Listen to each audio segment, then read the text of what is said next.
అదిరన్ సంచ మహేశ్వరంకి అతి సమీపంలో HMDA approved villa ప్లాట్లు ఈఎంఐ మరియు బ్యాంక్ లోన్ సౌకర్యం అందుబాటులో. నమస్తే రమగారు. నమస్తే జయ. రమగారు, ప్రొద్దుటూరులో ఒక ఇష్యూ జరిగింది. అసలు అంటే మాట్లాడుకోవటానికి చాలా ఇబ్బందిగా, బాధగా అనిపించే ఇష్యూ.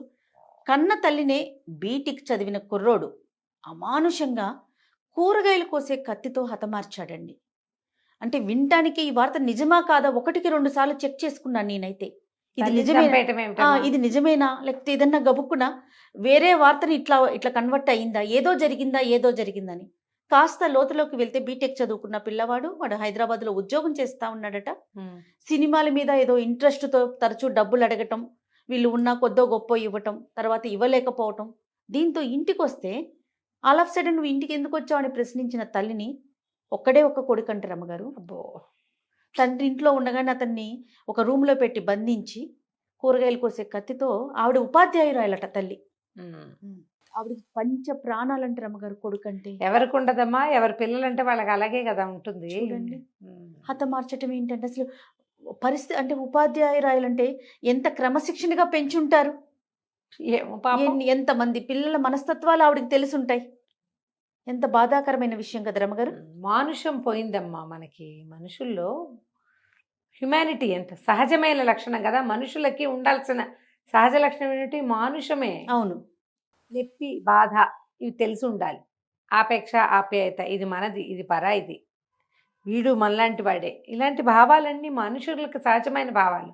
అవి పోతున్నాయి మనకి సమాజంలో నుంచి. అది బయటికి వెళ్ళిపోయింది జయ. అవునండి. ఇప్పుడు ఈ పిల్లవాడు వాళ్ళ అమ్మని చంపేసి వాడు పారిపోలా, అదే ఇంట్లో లోపల కూర్చుని వాడు తలుపేసుకుని కూర్చుని పాటలో పద్యాలు ఉన్నవాడు నార్మల్గా ఉన్నాడంటావా అసలు? ఇప్పుడు ఎవరైనా క్షణికావద్రేకంలోనో కోపంలోనో ఏదో చేతిలో ఉన్నది విసిరేసో కొట్టేసో పొడి చేసో ఏమిటో చేశాడు అనుకుందాం. ఒక క్షణం అయ్యాక వాడికి కాన్సిక్వెన్స్ తెలిసిపోతుంది కదా జయ. దీని తర్వాత చంపేశాం, మనకు అమ్మ లేదు ఒకటి, ఇక రాదు, అది అర్థమవుతుంది.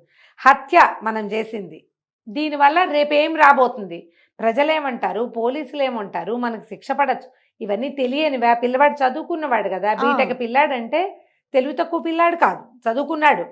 వాడికి కాన్సిక్వెన్స్ గురించి ఆలోచించి పారిపోవటమైనా చేసి ఉండాలి. వాడు అది కూడా చేయకుండా గదిలో కూర్చునంటే వాడి మానసిక పరిస్థితి మీదే రకరకాల డౌట్లు వచ్చినాయి నాకైతే. అవునండి. మనసు సరిగ్గా లేదేమో, ఆ అబ్బాయి ఏమైనా డిప్రెషన్స్లోకి గోత్రూ అవుతున్నాడా, వాడు ఏమైనా మెడికేషన్లో ఉన్నాడా, ఎలాగో చంపేశాము ఇంకెందుకు పారిపోవటం అలా అనిపించిందా, అసలు వాడు ఏమనుకున్నాడు? ఈ చంపటాలు జయ ఇదని కాదు. ఇటీవల కాలంలో చూస్తే పింతల్లులు పిల్లల్ని చంపేయటం, బాబాయిలు పిల్లల్ని చంపేయటం, మేనమామ మేనలు గోడల్ని చంపేయటం, చిన్న పిల్లకి చేతులు కాళ్ళు వెనక్కి కట్టి సంపులో పడేశారట. మనుషులా జయ వాళ్ళు? అసలు ఎక్కడి నుంచి పుడుతున్నాయి ఈ గుణాలు? ఏం చూసి, ఏం విని, ఏం ఆలోచించి? కాన్సిక్వెన్స్ రేపు నాకేమవుతుంది కాదు, అసలు వీళ్ళని ఈ పని చేయటం ఏమిటి? ఒక గట్టిగా ఒక దెబ్బ కొడితే మొహం కందిపోతే పిల్లలు ఎవరికైనా ఎంత ఉసురు అనిపించాలి జయ. మన బిడ్డ అయితే ఏమిటి, పరాయి బిడ్డ అయితే ఏమిటి? చంపేయటం, కట్టేయటం, పడేయటం, ఏమిటో చేసేయటం. అది పసిపిల్లల మీదే చూపిస్తుంది. చిన్నపిల్లలని లేదు, తండ్రులని లేదు, తల్లిని చంపేసేయటం. ఇప్పుడు తల్లిని చంపడం, వీడేదో ఒక కుర్రాడు కాస్త 24, 23 ఉండుంటాయి వీడికి, అంతే కదా. వాడేం ఫ్రస్ట్రేషన్లో ఉన్నాడో ఏమో. అసలు 15 ఏళ్ళు 14 ఏళ్ళ ఆడపిల్లలు ఎవరినో పిలిచి అమ్మల్ని చంపించేసినవి కూడా చూస్తున్నాం. అవునండి, అవును. అసలు చంపితే ఏమవుతుంది అనేది వీళ్ళకి ఇప్పుడు పిల్లలకి అర్థమవుతోందా? నాకు అదొక పెద్ద ప్రశ్నగా ఉంటుంది ఎప్పుడు కూడా జయ. ఇదివరకే టీవీలలో ఏదైనా మరణ వార్త వస్తే 3 రోజుల పాటు టీవీలో ఏ ప్రోగ్రాములు వచ్చేవి కాదు జయ. ఒక్కోసారి 10 రోజులు అదేదో సంగీతం వాయించేవాడు, సంగీతాలు. అక్కడి నుంచి ఏంటి, విషాద గీతం. అసలు టీవీలో ఏ ప్రోగ్రాంలు ఉండేవి కాదు.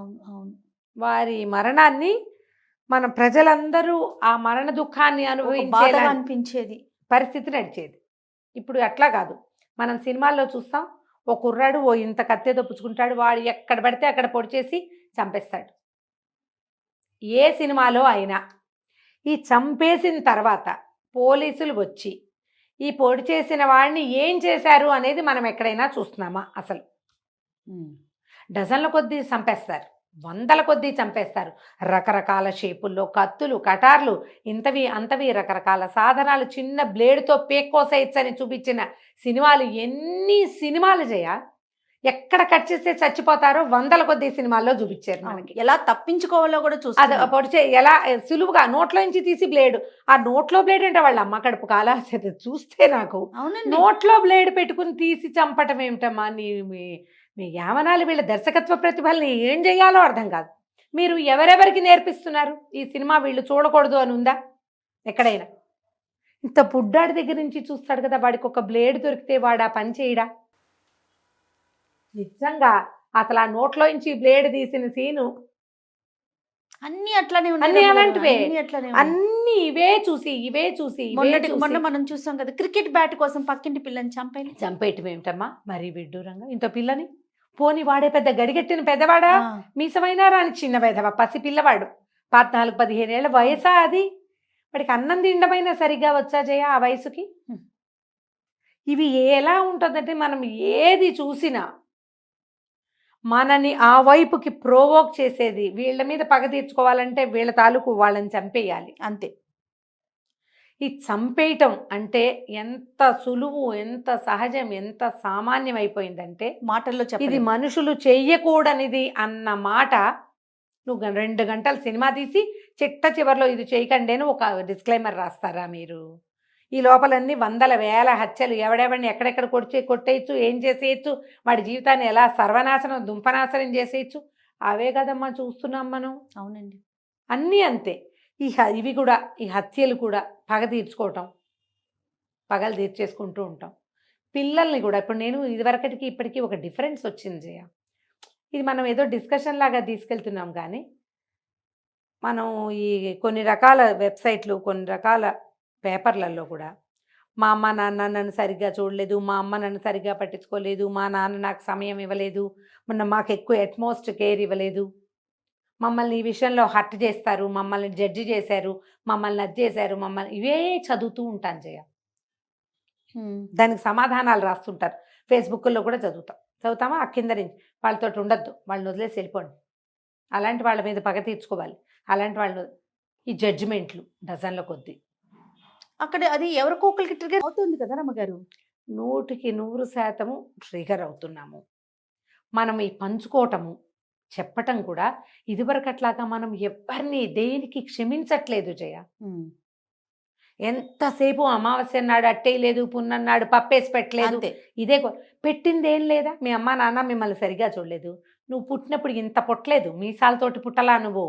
ఒక డే బేబీ అంటే వాడికి 1-2 ఏమీ తెలీదు. పుట్టగానే పిల్లలకి మస్ట్ మోషన్ అలా అవుతూ ఉంటుంది, కకేస్తూ ఉంటారు, ఏడుస్తూ ఉంటారు, పాలు నోట్లో పెడితే తల్లి చన్ను పట్టుకోవటం కూడా రాదు.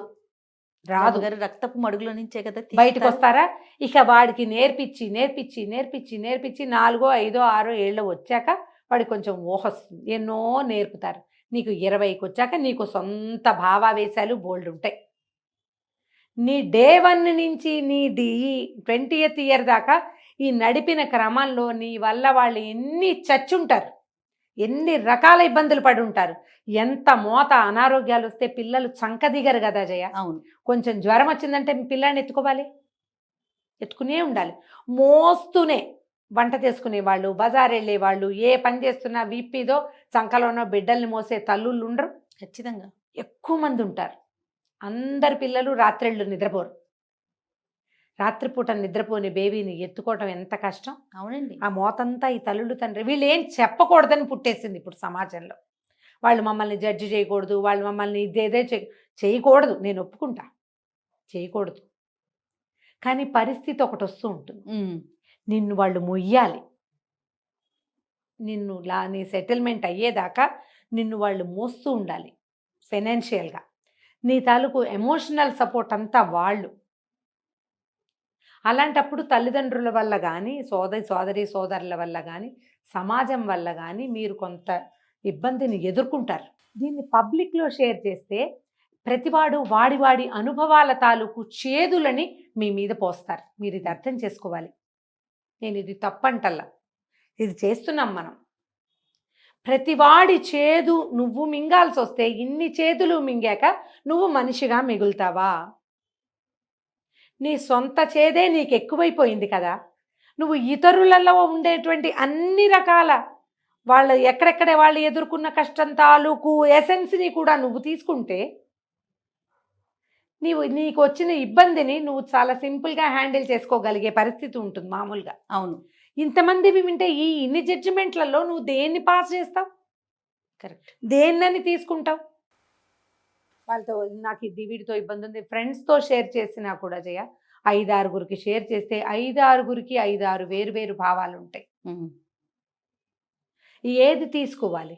హ్యాండిల్ చేయలేకపోతున్నారా? మా పిల్లలు ఇప్పుడు కష్టపడుతున్నారు, హ్యాండిల్ చేయలేకపోతుంది. ఇప్పుడున్న చిన్న సమాజం మన ఎట్లా అయిందంటే వీళ్ళకి పేరెంట్స్ పరిస్థితులు ఒక రకంగా ఉంటాయి, పిల్లలు చూసే సమాజం వేరు, వాళ్ళు తెలుసుకుంటున్నది వేరు, వాళ్ళ స్కూళ్ళు కాలేజీల్లో వాళ్ళు చూసేది వేరు, ఈ ఇన్స్టాలలో కానీ ఈ సోషల్ మీడియాలో కానీ వాళ్ళు వర్క్ చేసే వర్క్ ప్లేసుల్లో కానీ వాళ్ళు చూస్తున్న సమాజము, వాళ్ళు ఎదుర్కొంటున్నటువంటి సమస్యలు వేరు. ఈ పాతబడిన వెనకబడిన పేరెంట్స్ తాలూకు భావాలు, ఈ పరిగెత్తించేసే ఈ భావాల మధ్యలో యువతరం కొట్టుమిట్టాడిపోతుంది. ఏం చేయాలో తెలియటల్లా వాళ్ళకి, ఏం చేస్తున్నారో అర్థం కావటం లేదు. పిల్లలు పాడైపోతున్నారు కదా. వీళ్ళు ఎట్లా రేపటి సమాజాన్ని ముందుకు తీసుకెళ్ళగలుగుతారు? పిల్లల్ని జాగ్రత్తగా హ్యాండిల్ చేయవలసిన బాధ్యత పేరెంట్సే కదా. ఖచ్చితంగా. ఇప్పుడు అదే చూడు, ఇప్పుడు పిల్లలకి అన్నీ తెలుసు, డాన్సులు చేయడం తెలుసు, అవి చేయడం తెలుసు, రీల్స్ చేయడం తెలుసు, ఎక్కడెక్కడ ఏమేమి ఉన్నాయో అన్నీ చూడడం తెలుసు. ఇది చేసేస్తే ఏమవుతుందో ఎందుకు తెలియదు? ఎందుకు తెలియట్లేదు? తెలుసుకోవట్లేదు. ఎందుకంటే నేను ఈ పొరపాటు చేశాను, దానివల్ల నేను ఇది ఎదుర్కొన్నాను అని చెప్పేది తక్కువ. ఎస్, అవును రమ్ గారు, నేను ఈ మిస్టేక్ చేశాను, దీనివల్ల నేను ఈ ప్రాబ్లమ్స్లో ఉన్నాను. అవును, చట్టపరంగా కానీ లేకపోతే కుటుంబ పరంగా కానీ నన్ను ఇలా నేను ఇబ్బంది పడ్డా, నేను చాలా బాధపడ్డా అన్న చెప్పే వాళ్ళు వస్తే బాగుంటుంది. అలా అది కాకుండా ఏమైంది, ఎంతసేపు వీళ్ళతో నేను ఎదుర్కొన్నాను, వాళ్ళతో నేను ఎదుర్కొన్నాను, నాకు ఇప్పుడు ఏం చేయాలి, నాకు సొల్యూషన్ కావాలి, ఇవే కనపడతాయి. అవును, అంతే కదా. ఈ ప్రేమించాను, ప్రేమించటము, ప్రేమించి వాళ్ళు ఒప్పుకోకపోతే వాళ్ళనైనా చంపేయాలి, మనమైనా చచ్చిపోవాలి. అంతేగాని అవతల వాళ్ళకి చాయిస్ లేదా? రెండో వాళ్ళకి చాయిస్ ఇవ్వమ్మా అస్సలు. ఇప్పుడు నువ్వు ఉద్యోగం చేయాలనుంది, ఏదో చేయాలనుంది, సినిమాలో యాక్ట్ చేయాలనుంది, మీ అమ్మా నాన్నలకు ఒక చాయిస్ ఉందా? ఏం ఆశ పెట్టుకుని ఇన్ని ఇంజనీరింగ్ చేయించి ఉంటారు వాళ్ళు, ఎన్ని అప్పులు చేసి ఉంటారో.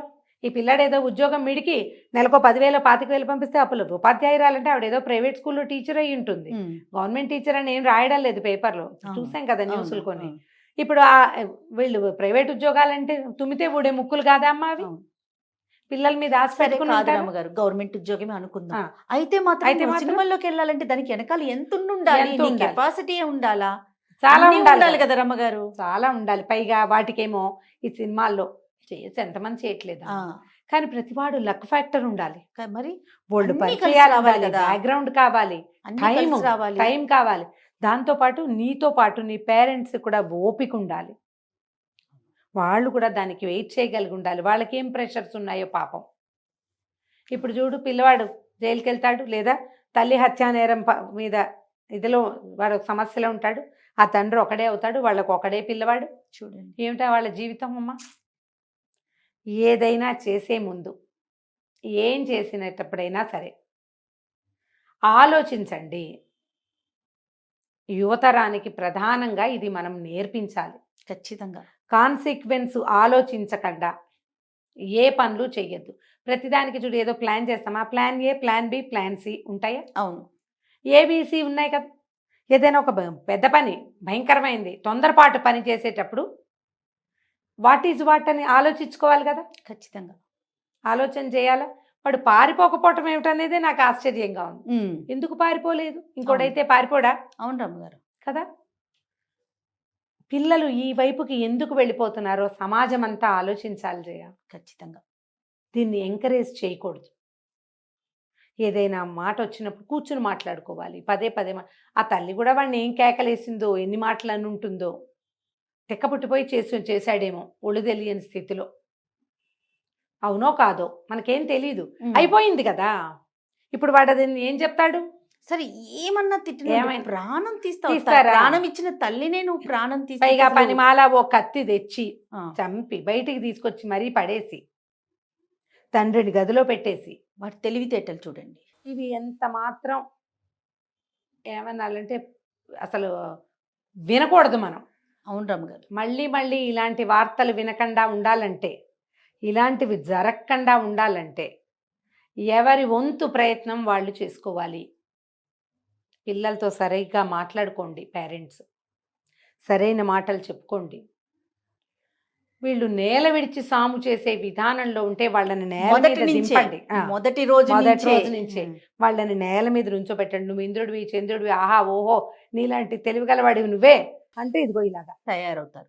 మన పరిస్థితి ఏంటి, మన సంగతి ఏంటి, మనం ఎంత చేయగలం, ఏది చెయ్యలేము అనేది వాళ్ళకి అర్థమయ్యేలాగా చేయండి. ప్రయత్నం చేయటమే, తప్పకుండా. అంతకంటే ఏం చేయలేమమ్మా మనం. అవును అవును. మన జాగ్రత్తలో మనం ఉండటమే. ఎవరైనా నువ్వు ఎంతసేపు దొంగాడ ముక్కు కొరుకుతావు రాలని, ఒరే వాళ్ళ అమ్మని వాడు చంపిన నువ్వు నన్ను చంపేస్తావు కాబట్టి అలాంటివి అనకండి. పిచ్చి మాటలు అవి కాదు. ఉమ్. నాన్న జాగ్రత్తగా ఉండాలి, ఒకళ్ళకొకళ్ళం ఉండాలి. మాకు నువ్వు, నీకు మేము, ఇలాంటివేవో 4 మంచి మాటలు చెప్పుకుని భార్యో భర్తో ఎవరో ఒకళ్ళు కేకలేస్తే కేకలేయాల్సిందే. ఆ, రెండో ఒకళ్ళ వాళ్ళ దగ్గర పిల్లాన్ని తీసుకోవటం. దగ్గరికి తీసి మంచి మాటలు అట్లా ఆడిచ్చి, ఏ టీచర్లతోటో కజిన్స్ తోటో కొంచెం మంచి సలహాలు చెప్పించి, పిల్లలు ఎలాంటి హ్యాబిట్స్లోకి వెళ్ళిపోతున్నారో, ఏ రకమైన మానసిక సమస్యల్లోకి లోనవుతున్నారో గమనించుకోండి, జాగ్రత్త పడండి. ఇదంతా అలార్మింగే జయ. అంతే ముందు రమ్మగారు. ముందు మనం ఇంకా చూడు, పిల్లల్ని చంపేసే వాళ్ళు, పిల్లల్ని చంపేసే తల్లులు వాళ్ళని చూస్తున్నాం. తల్లుల్ని చంపేస్తున్న పిల్లలు, అవును. చుట్టుపక్కల పిల్లల్ని చంపేస్తున్న పిశాచపు చుట్టాలు, అంతా అలారమే. అన్ని గంటలు మోగిపోతున్నాయి మనకి చుట్టుపక్కల. అవును. మీరు ఎంత జాగ్రత్తగా ఉంటారు అనే దాని మీదే మన భవిష్యత్తు ఆధారపడి ఉంది. ఖచ్చితంగా రమ్మగారు. భయం వేస్తోంది కదా. చాలా భయం అనిపిస్తుంది. రైట్ రమ్మగారు. నమస్తే. నమస్తే జయ. సుమన్ టీవీలో మీ పర్సనల్ అండ్ బిజినెస్ ప్రమోషన్స్ కోసం కింది నెంబర్కి కాంటాక్ట్ చేయండి.